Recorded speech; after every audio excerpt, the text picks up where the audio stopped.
दोस्तों जय हिंद, नमस्कार, सत श्री अकाल, आदाब। मैं आपका दोस्त जूनियर कमीशन अफसर Rajneesh Kumar, ex Indian army. कुछ आज आपसे बातें करते हैं। ये दौलत भी ले लो, ये शोहरत भी ले लो, मुझे छीन लो तुम ये मेरी जवानी, मगर मुझको लौटा दो बचपन की यादें, वो कागज़ की किश्ती, वो बारिश का पानी।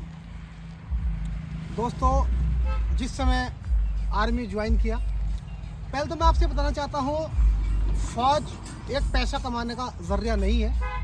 फ़ौज एक समर्पण है, फ़ौज एक देशभक्ति है, फ़ौज अपनी आन मान शान मर्यादा, अपनी प्रतिष्ठा, इसका एक सिंबल है।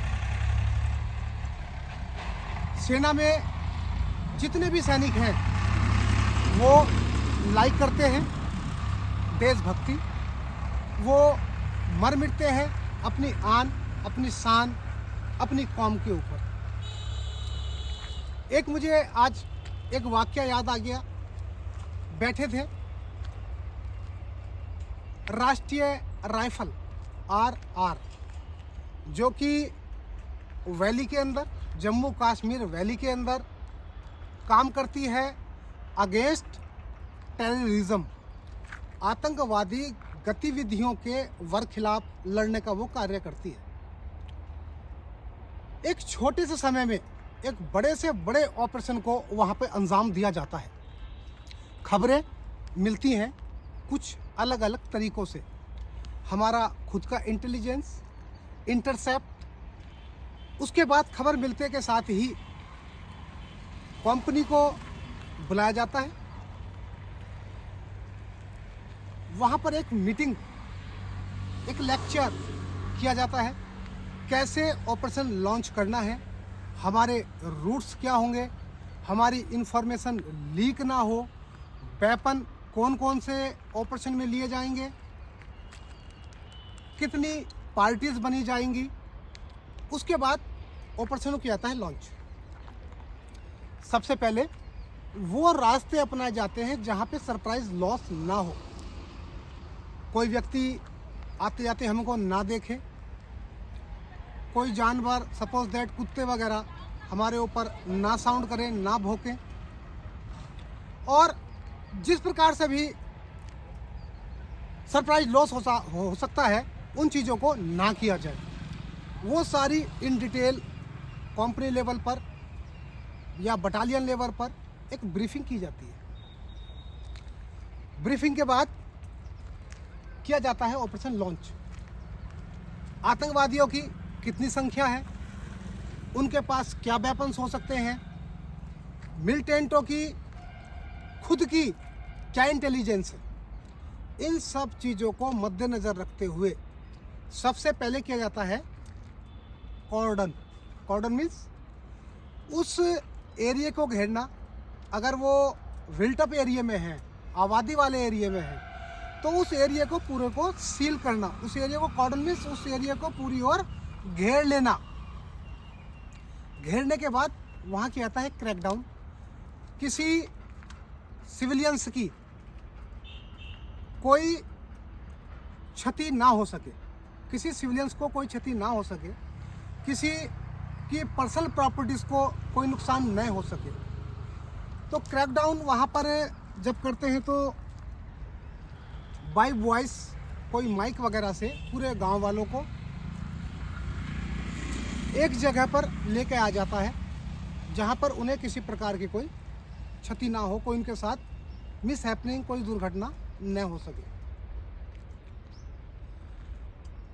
वीडियोस के माध्यम से अगर मैं आपको बताऊंगा तो काफ़ी लंबा वीडियो हो जाएगा और शायद आपको हंसी भी आएगी। एक बार हमको बहुत छोटे समय में एक सूचना मिली, गांव का नाम तो मैं अभी नहीं ले सकता, कि इस जगह पर कुछ आतंकवादियों की गतिविधि देखी गई है। सेना के अंदर कैसी कैसी चीज़ें हो सकती हैं मैं आपको बताना चाहता हूँ। उस समय में जम्मू कश्मीर के अंदर जो शौचालय होते थे वो ओपन होते थे, उनके अंदर शौच किया और जो ह्यूमन वेस्टेज है उसको बाहर निकाल के वो ढेर लगाते थे, फिर अपने वो खेतों वगैरह में डालते थे। क्या यूज़ करते थे आई डोंट नो। अब हमको सूचना मिली कि इस गांव के अंदर कुछ आतंकवादी गतिविधि देखी गई हैं। हम लोग अपने कंपनी से मूव किए अपने व्हीकल के अंदर। लगभग 25 डिग्री का एंगल रहा होगा रोड का। जैसे ही व्हीकल सस्पेक्टेड जगह के ऊपर जाने लगा, हम 25 डिग्री के एंगल पर गाड़ी लेके मूव कर रहे थे कि अचानक भयंकर ताबड़तोड़ हमारे ऊपर फायरिंग स्टार्ट हो गई। उस व्हीकल के अंदर हम 12 से 14 लोग सवार थे। एक निश्चित एंगल पर हमने जाके व्हीकल रोका और उन गोलियों की बौछारों के बीच हमने व्हीकल से, खिड़कियों से, मेन गेट से हमने जंप स्टार्ट किया और साथ ही हम फायरिंग कर रहे थे। लगभग 15 से 20 फीट डाउन हाइट थी रोड से। जैसे ही हम डाउन एरिया की ओर जंप किया तो वो एक ढेर बर्फ का था और हमारी सोच ये थी कि शायद इसके नीचे मिट्टी हो। जैसे ही हम जंप किया, मैं मेरे छाती के बल वहाँ पे गिरा और जो मेरा बॉडी था वो पीठ के बल वहाँ पर गिरा। वहाँ पे जाके हमने सोचा था मिट्टी का ढेर है, हम पोजीशन लेंगे, बट गंदा सा आपको लगेगा, वो पूरा ह्यूमन वेस्टेज का एक ढेर था, पॉटी का ढेर।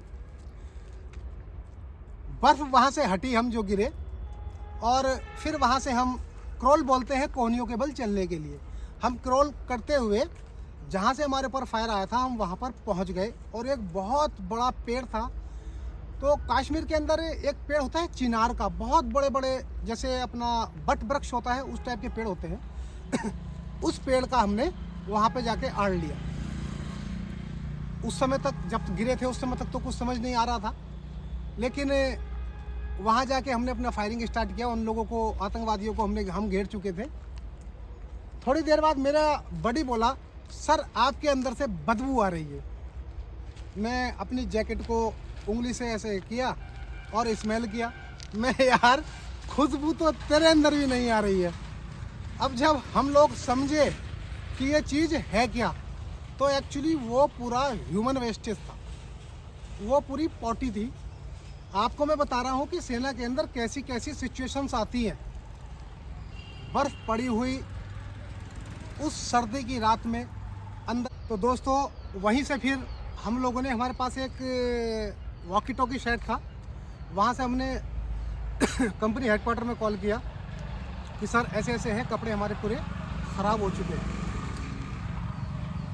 नेक्स्ट रिलीफ आने तक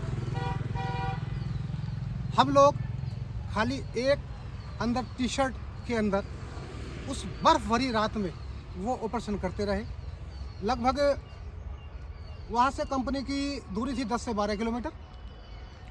नेक्स्ट रिलीफ हमारे पास कपड़ों की आई, कपड़े चेंज किए और लगातार गोलियों की तड़तड़ाहट चलती रही।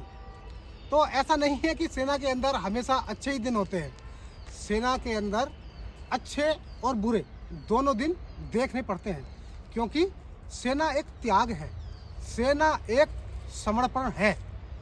सेना देश पर मर मिटने की एक भावना को जागृत करती है। लेकिन दोष है सिर्फ एक चीज़ का, जो आज कमी महसूस होती है वो एक चीज़ की, जो खलती है, जो दुख होता है वो सिर्फ एक चीज़ का, कि सेना के साथ जो आज किया गया, आप लोग समझ रहे होंगे, अग्निवीर। ये सेना के अंदर नहीं होना चाहिए था। और अगर आप लोगों का समर्थन रहा तो ये चीज़ एक ना एक दिन सरकार वापस लेगी। इस चीज़ का मेरा आपसे वायदा है। ये है मेरा नहीं, ये है आपका यूट्यूब चैनल रजनीश देहाती फौजी। चैनल को अधिक से अधिक लाइक करो, शेयर करो, सब्सक्राइब करो और घंटी का बटन वो दबाना ना मत भूलो। एक दिन इस चैनल को अपनी आवाज़ बनाओ, अपनी, ताकि जो हम चाहते हैं वो हो सके। आज का वीडियो मैं यहीं पर समाप्त करता हूँ। जय हिंद, जय भारत।